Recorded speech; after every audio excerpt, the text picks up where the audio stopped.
So, you would think after this past year and as of late, we would be rid of the whole pump in the crowd noise, pump in the speakers, the video walls, the zooming, and all that when it comes to athleticism. Unfortunately, we're not. Or at least not the athletes that are going over to Tokyo for the games that start officially this Friday. And the reason being is because of the fact that Tokyo is a little under, the full vaccine percentage mark. Well, I should say a lot under the fully vaccinated percentage mark that they would like to try to hit to at least get some spectators into the stands. So, yeah. It's going to be like traveling back in time for a lot of these athletes because they're going to be performing, but there's nobody in the stands. The only people there will be judges and referees and coaches and staff, and that's it. And when it's all said and done, they get the medals and everything, the awarded medals, bronze, silver, and gold. They have to leave. As soon as they win, as soon as the event's over, they have to go back to the hotel, rest up, shower up, whatever they got to do, and then they got to literally leave that hotel, head straight for the airport, and get out of the country. Yeah. It's one of those kind of situations in case you've been paying attention.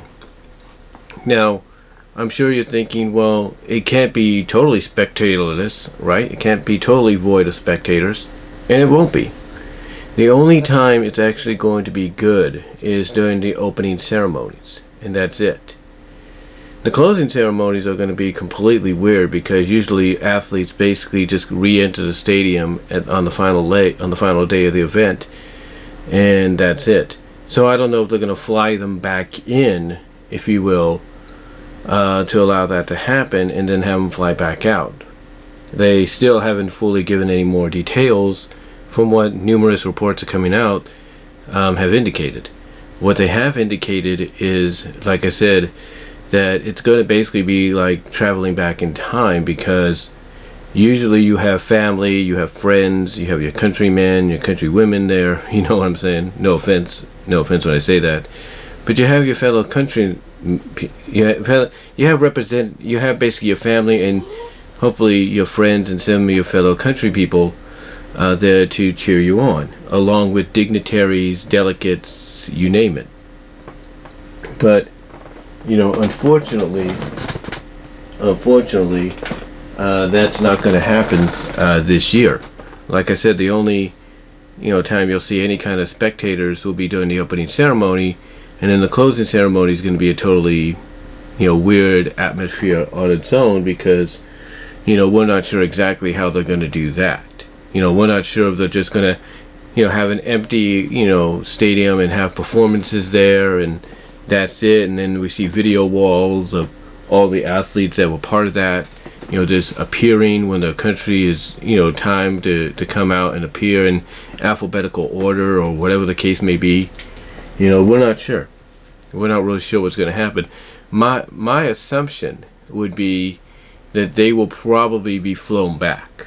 And I know some people are thinking, well, that doesn't make sense. It doesn't, but if they're supposed to leave after the event, go to the hotel, leave after the event, then I'm assuming what they may do is they may call back the gold medal, like the medal winners, like the gold, silver, and bronze medal winners of each country to be part of the proceedings for the closing ceremonies. That's my assumption. But yeah, this is going to be one weird, unusual Olympics. It really is. Now I know some people will come on here and say, well, we don't really see the crowd that much anyway, except for when somebody wins or scores high or wins a certain event, and then they focus maybe on the family that's in attendance. That is true. I will give you that we don't always focus on the crowds that much, except for those that are important to the athletes that are winning said event or scoring high in said event.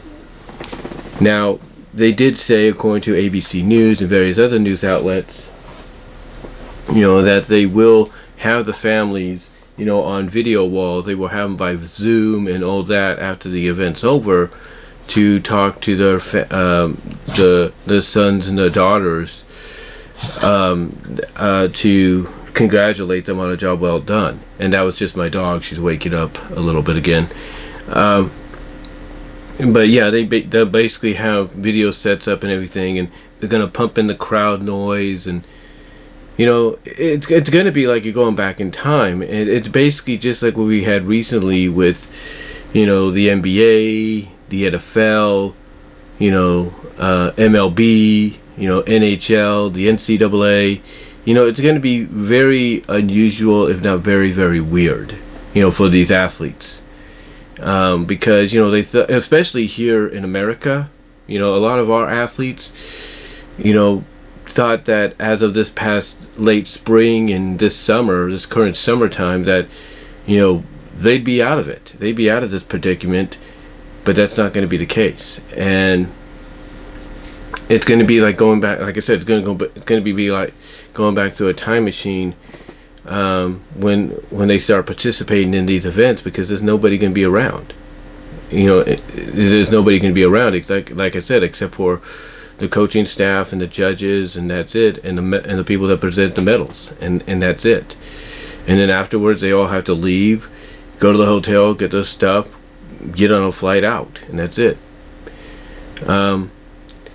Again, it's going to be one of those situations to where the opening ceremony might have some sense of normalcy to it, not much, but a sense of it.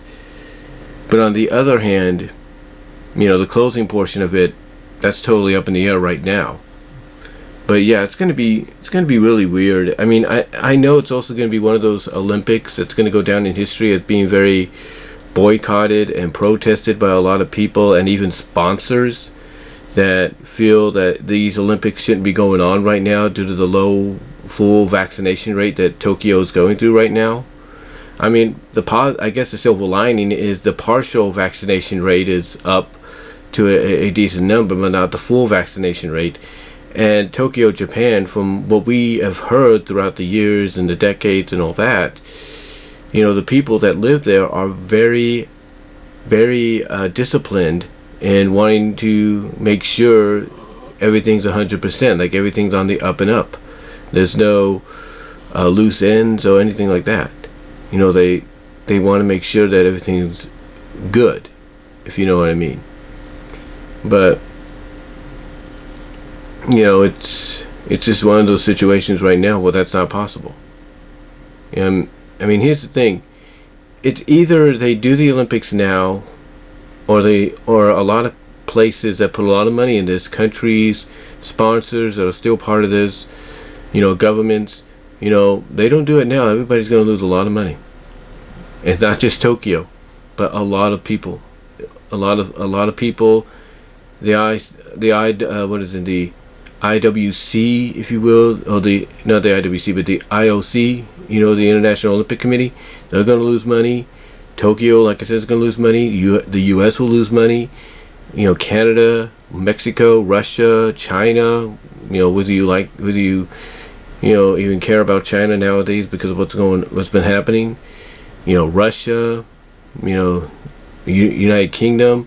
All these places are going to lose a lot of financial gain out of this, because a lot of these places will lose financial gain, I should say, if they don't do it now. If they don't do these Olympics now. All these countries, all these sponsors that are still part of this will lose a lot of money if the games don't go on now. If they have to wait another year, they will lose a lot of money. And that's one thing they don't want to do. That is definitely one thing they don't want to do. Now, could they wait another year? Absolutely. Absolutely. And, you can make history by saying, hey, we had 2 Olympics in 1 year. The 2022 Winter Olympics and the 2021, 2022 Summer Olympics. And that would be it. That would be it. But here's the reason they don't want to do that, because that would basically be hitting it too close to 2024. And you don't want to do that. I mean, it would make sense from a health safety standard point of view, but like I said, financially, it's now or never. And like I said, Tokyo has been known to have its people that live there to be very disciplined, be very we want to always make sure things are on the up and up and nothing's faulted. And that's why this, like I said, it's going to be one of those Olympics that goes down in history as one of the more controversial ones out there. And not controversial because of any scandals or anything like that, but because of the fact it's being held during a period in our history, or Japan's history right now, where pretty much a pandemic that most countries are getting over somewhat right now because of the vaccinations going up, fully or partial. Japan's lagging, and usually one of the countries that's the first to step up and make sure these kind of things get done. So yeah, it's going to be a very controversial, historic Summer Olympics. Not mainly because of the boycotting and some of the sponsors pulling out commercials from a local advertisement perspective, but also the fact that it's going to feel like for a lot of these athletes, you're going back in time. You're going back in time to a year ago, where you're going to look around looking for approval from the audience, and they're not going to be there. All you're going to hear is yees and woos and ahs and coming out of speakers, and the only sign of life you'll get is when you see your families or your fellow countrymen on the screens, dignitaries and all that, congratulating you on a job well done, especially if you win a medal during this event. But yeah, it's just one of those situations to where you can't even celebrate that. You can't even celebrate that because of the fact that you'll be basically forced to leave the building, go to where you're staying, get your stuff, and then get ready to get on a flight out of the country. So yeah, these Olympics, we'll watch them.